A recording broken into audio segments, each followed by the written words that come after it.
Les tengo que decir que la constatación de la mala situación de las administraciones, en contraste con ese principio de la Carta de Derechos Fundamentales de la Unión Europea, pues obliga a no perder de vista datos que muy sumariamente les relato, pues buscando pues los más significativos y más próximos, ¿no?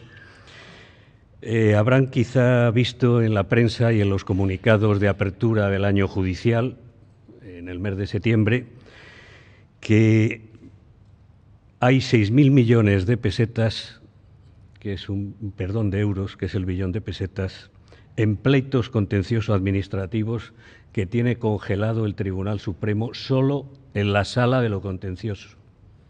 Agreguen ustedes las sumas del resto de las salas y, bueno, plantéense el tema en la situación de falta de dinero en el sector crediticio y falta de dinero en el ámbito de la pequeña y mediana empresa, pues lo que tendría que ser la reubicación de estos 6.000 millones de euros en la dinámica de la pequeña y mediana empresa, que es la que mantiene el flujo de la dinámica económica y la proyección en salarios y la economía real como referencia. No está, por supuesto, la economía real en el sector financiero, sino el sector productivo de la pequeña y mediana empresa. Es decir, bueno, ¿qué pasa con el paradigma del Poder Judicial y como controlador de lo que es la actuación administrativa? Si falla la cúspide, ¿qué pasa con los demás?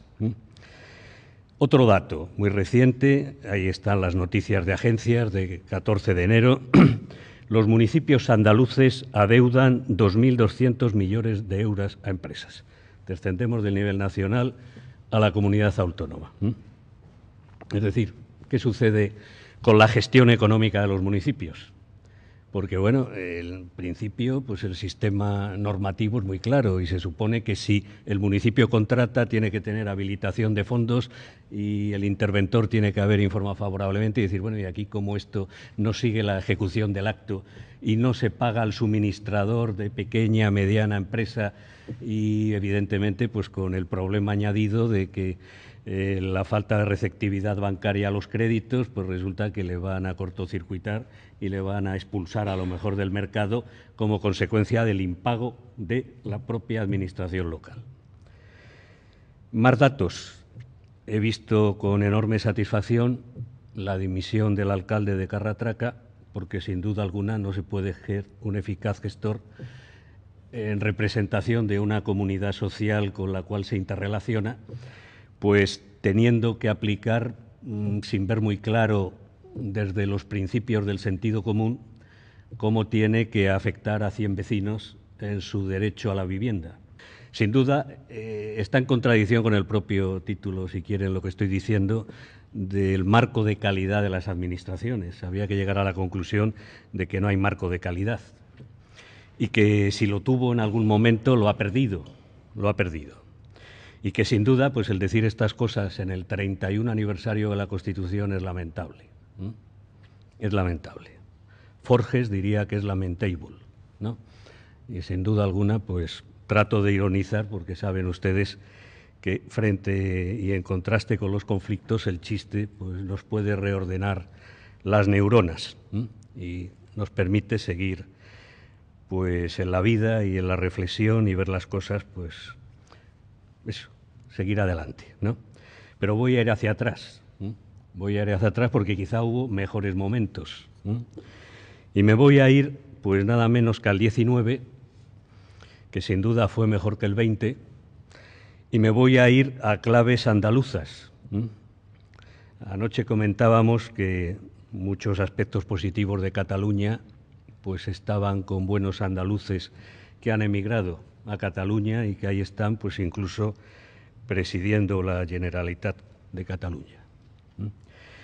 Y les digo esto pues porque voy a hablar de Javier de Burgos, motrileño, y de la instrucción a los subdelegados de Fomento de 1833. No me quiero escapar con este retorno al 19, pero vean, y les voy a tratar de leer muy rápidamente frases de su instrucción a los subdelegados, donde quizá encontremos el concepto de buena administración sin necesidad de la acuñación del artículo 41. ¿Qué dice esta instrucción? Pues les leo rápido. Hacer bien es la incumbencia esencial, la suma de todas las atribuciones de la Administración. Esta obligación, continúa diciendo, es activa y no debe reputarse desempeñada con llenar formalidades más o menos importantes, más o menos prolijas. No se dará valor, dice en el Ministerio de mi cargo, sino en cuanto aparezca visible el bien que hayan proporcionado.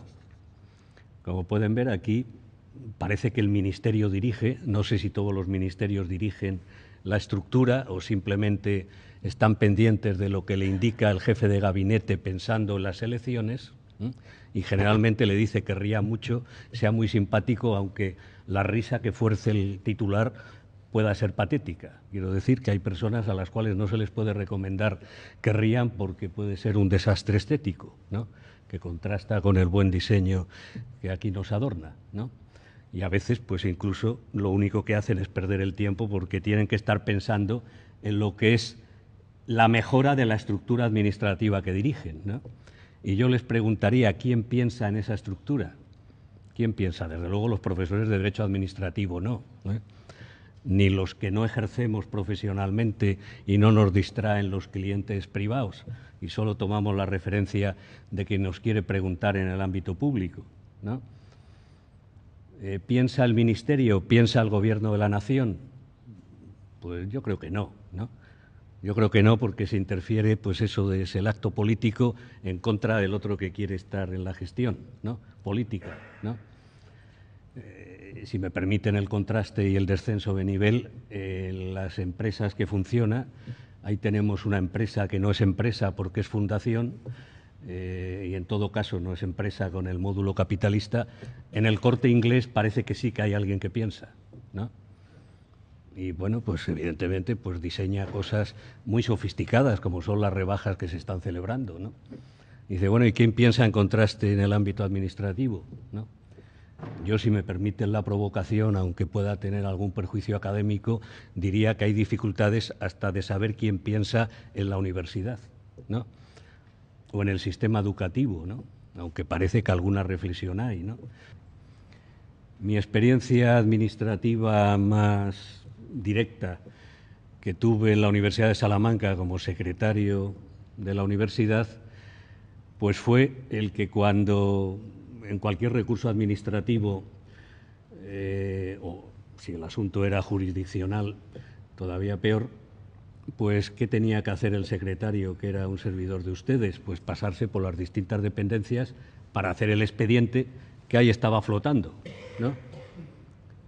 Les doy otro testimonio académico. Tuve la enorme satisfacción de estar en un tribunal que fue el que instrumentó la ley del 83, que fue el de idoneidades, que permitió pues el que muchos profesores que habían padecido mucho en el acceso a la condición de profesor universitario pudieran entrar como tenían derecho y debieran de haber entrado muchos años antes, y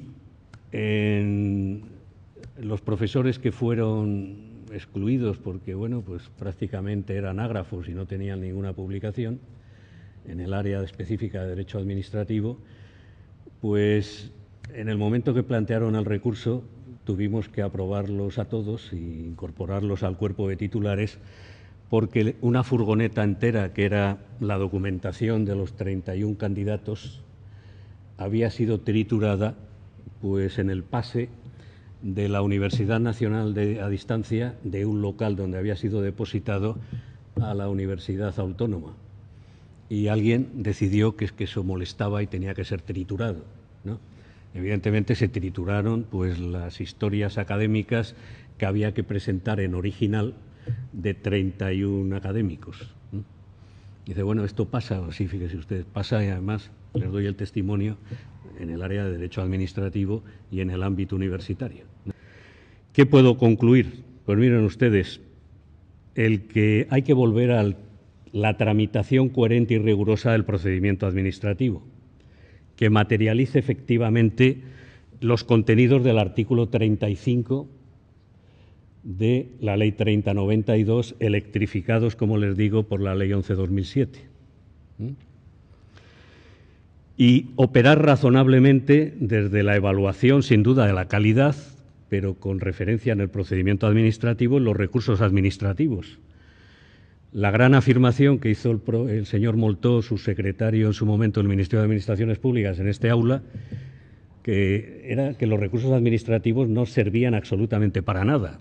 En aquel momento se hizo una encuesta muy rigurosa que publicó el propio Ministerio y donde decían que la efectividad de recursos de reposición y alzada era cero. Tiene que ser efectivo la analítica del principio de jerarquía, que sigue que tener que actuar en la Administración.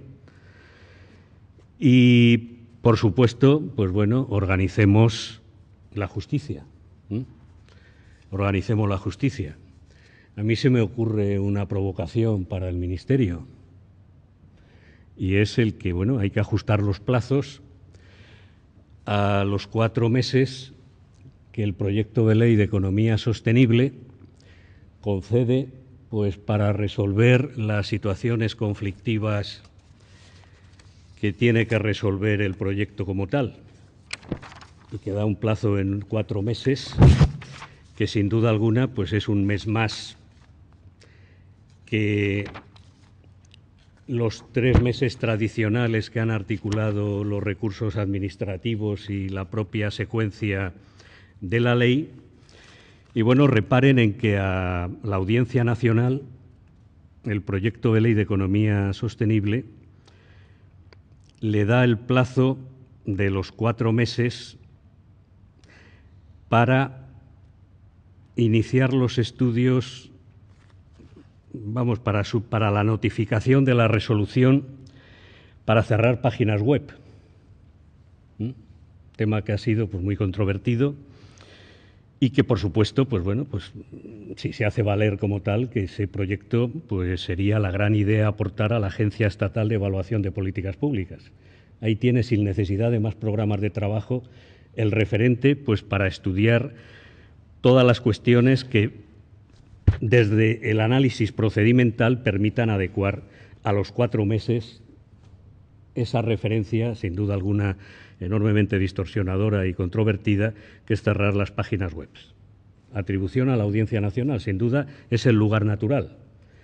¿Pero qué tiene que llevar en secuencia? Bueno, hacer posible que las salas de juzgados y las sentencias, de juzgados y salas de todos los órdenes jurisdiccionales pues se ajusten al plazo, a un plazo parecido a ese. Como saben, ahí está la reciente noticia, objeto de comentarios periodísticos en la prensa local muy afortunados, que ha hecho cuantificación de los asuntos pendientes en la Sala de Málaga, 11.000 asuntos, a propósito de la retirada de 3 personas como personal de apoyo para diligenciar esos 11.000 asuntos. La pregunta que se hacían es: ¿qué entra dentro de lo razonable el que haya 11.000 asuntos pendientes, que se pueden proyectar a 7, 9, 11 años en relación a los hechos enjuiciados? Está claro que no. Yo le propondría a la dirección de la Agencia Estatal de Evaluación de Políticas y Calidad de los Servicios Públicos que hiciera la analítica procedimental correspondiente. Si, y acabo ya y lamento extenderme tanto, si se hace la analítica del artículo 41, a cuya lectura le remito, verán que ahí se habla sencillamente de principios del procedimiento, que conectan con el artículo 35 de la Ley 3092.